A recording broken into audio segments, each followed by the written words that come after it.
Hello and welcome to another episode of Words with Myself. People take life too seriously. And this is a common phrase, but there is a lot of truth to it. But this truth is distorted. It's not to say that what you care about isn't important or doesn't matter, but it's just to say that a lot of the things that we base our life around are ego. And when you base your life and align your life with ego, you are aligning yourself with mistruth. And that's not necessarily a bad thing. It sounds like a bad thing, but it's not. We are designed to have a human experience, and a prerequisite of that is for us to take it seriously, to really feel and believe that, this is our one life and that we have to make the most of it and that kind of stuff. We have to take it seriously because otherwise, we wouldn't take care of ourselves. We wouldn't care. We would just know that we have this infinite cycle of life and that nothing would have any real meaning. The fact that it is temporary, the fact that it comes to an end is what makes life so beautiful. In Greek mythology, they say that the gods were almost envious of humanity because everything was temporary. So everything meant more, the life and the death cycles, the love and the pain and the anguish. It was almost exciting to them. And you can almost probably imagine yourself if you lived forever and you didn't really need anything and you had no drive to achieve anything or you weren't worried about your mortality, you would probably live very differently and it would probably be more monotonous. This is quite an enjoyable experience, and this is why we come to this realm, to live this human experience that is plagued by lots of things, the good and the bad, the dichotomies of man. We are here to embrace all of that. But when we're talking about taking it seriously, is taking the game too seriously and forgetting about things that really matter. You could, for example, focus your entire life on getting money, but money isn't real. It holds no value. It's paper or plastic, and it actually is just a representation of wealth. It doesn't actually hold any wealth in itself. It has no intrinsic wealth. You can't eat it, you can't drink it. All you can do is trade it for something else, but what you can trade it for is changing every day. And when we think about how much people care about money and the value and importance that they place on it, yet they are trapped in a system which has led them to believe that if they don't have this thing, then they will die. They will have no access to resources, they will have no access to land or a place that they can call home, they'll have no shelter. Everything will be taken away from them if they don't have this thing. But they control this thing. They tell you how much it's worth. And we don't see how often and how much it changes because it changes a little every day. But those little changes every day actually accumulate to a very large change over a small period of time. And yet, if you saw how money really works, if you did the research and educated yourself on the financial system, you will see it's a complete farce. They print money, they change the worth all the time, they lie and manipulate the markets and do all kinds of stuff just to extract your rights and what you have access to. You may, for example, think that when you put money into the bank holds on to that for you, and then you come and collect it when you need it, or you spend it as you need it. But that's not what's happening. Banks are a for-profit business. They make their money off of your money. So you give them your money, and then they put it to work. They're amassing huge amounts of wealth and they're buying land and they're selling things for profits and buying stocks and all of this kind of stuff. And they're investing it and accumulating more and more and more money. And if we all went to the bank and said, give us our money, they would say, sorry, that's not possible. They wouldn't be able to. The financial system would collapse because the money isn't there. You may see on your bank account, those numbers are there. Okay, well, this is how much I have, but you can't get it. You can only be given it. And you can only be given it if they let you have it. You have given away that money. And though it is rightfully yours, it's almost like a credit note. They've given you an IOU, and that's what your bank balance is. It's an IOU. That money is not yours. And even the money that you do have, that goes to shops, and it goes to businesses, and it goes on cars and houses. It goes on land. It goes on all of these things that you need to stay alive. But if you look at who owns these companies, you will see that there's a CEO, but then if you look at who owns the actual company, it will be shareholders. And those shareholders will be a part of some bigger company and a bigger company and a bigger company until you realize that there are a very few companies that own the entire world. And yet they have got you confused by throwing all of these different brands out there. They've shown you that there's a Coca-Cola and a Starbucks or a Ford Motor Company and a Fiat. But if you saw who truly owns it all, you would be horrified.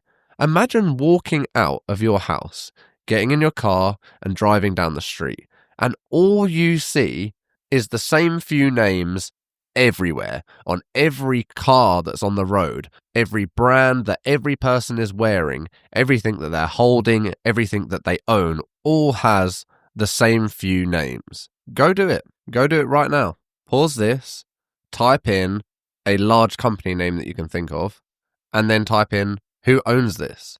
And it will be a private equity firm. It will be BlackRock or Vanguard or State Street or Berkshire Hathaway. It's going to be one of these huge conglomerates that just own everything.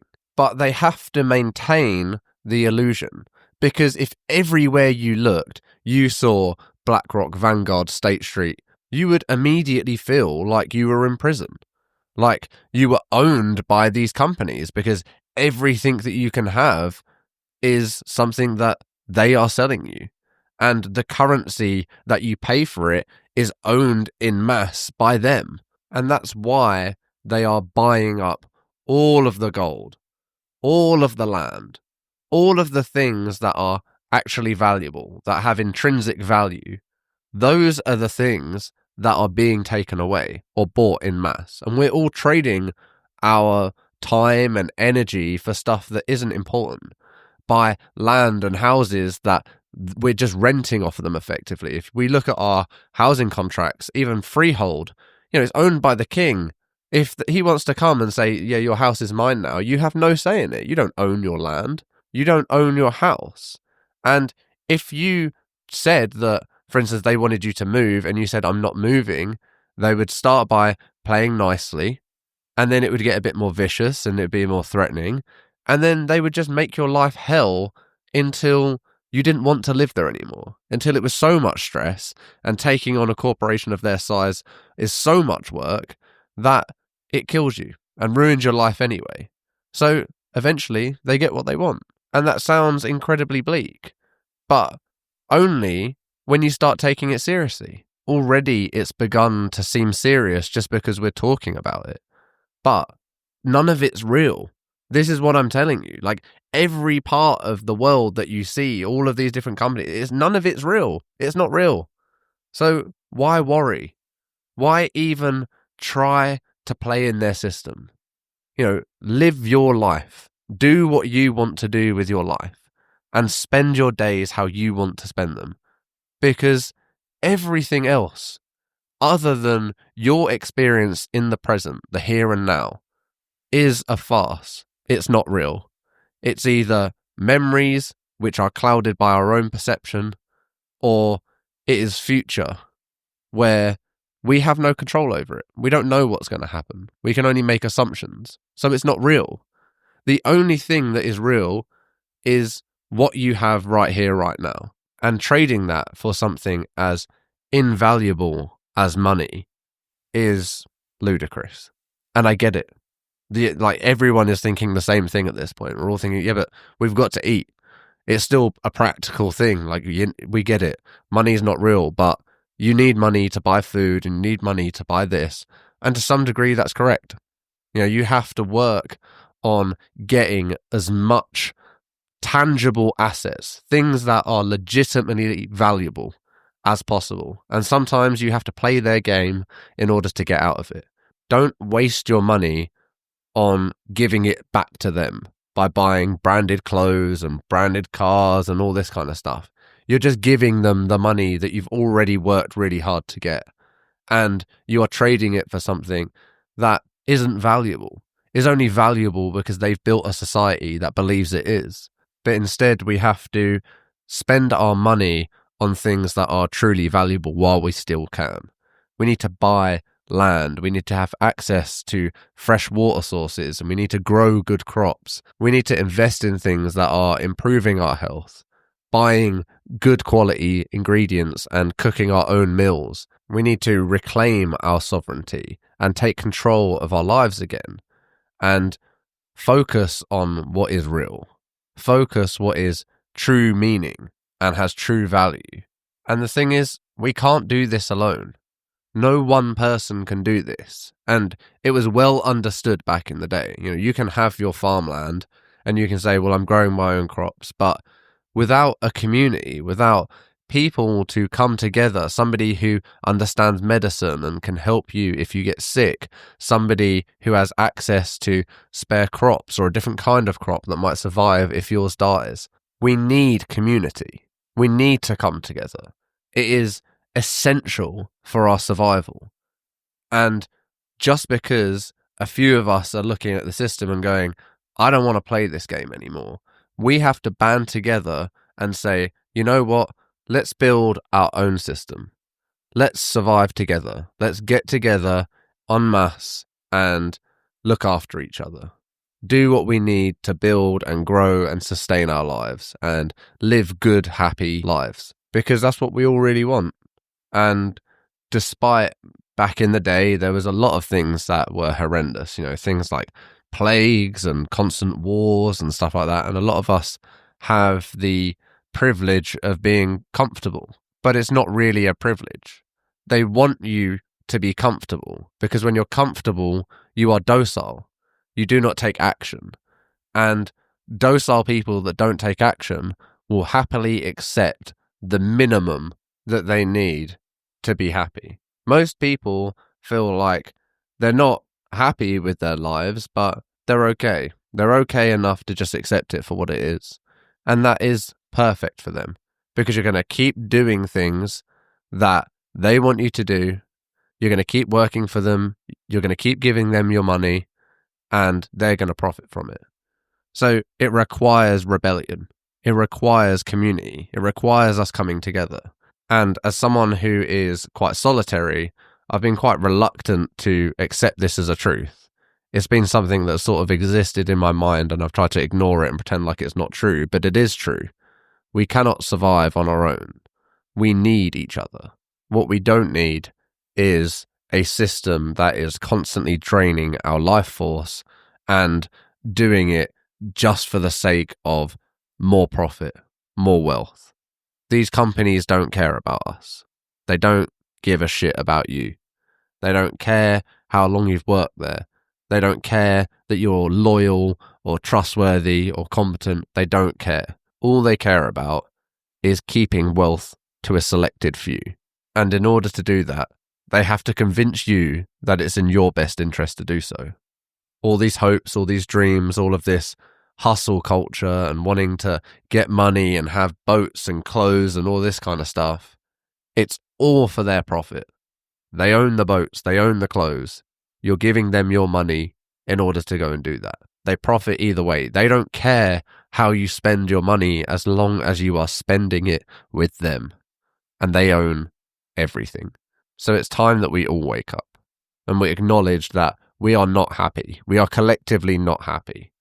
We are not happy with the rules that are imposed on us, with the way that politicians spend our money and the way that they're owned by private companies and that everything is expensive and we have no control and no freedom, no sovereignty. And we have bought into this complete set of lies.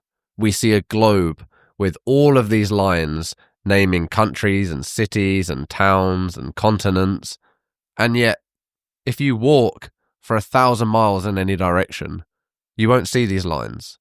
You may come across some walls, but Nothing in nature will tell you that you're in England or you're in France or you're in Turkey or you're in Sudan or you're in Israel. It won't say that. You will just be amongst the land. But yet, we so readily have in our brain that we live in a country, that we live in a town, that we live in a city, but none of that is real. It's just names on a map. And if the map doesn't exist, then neither does any of those boundaries. It is an illusion that requires all of us to uphold. We have to all buy in to make that real, but it's not real. Like so many other things, it's just not real. So don't take it seriously.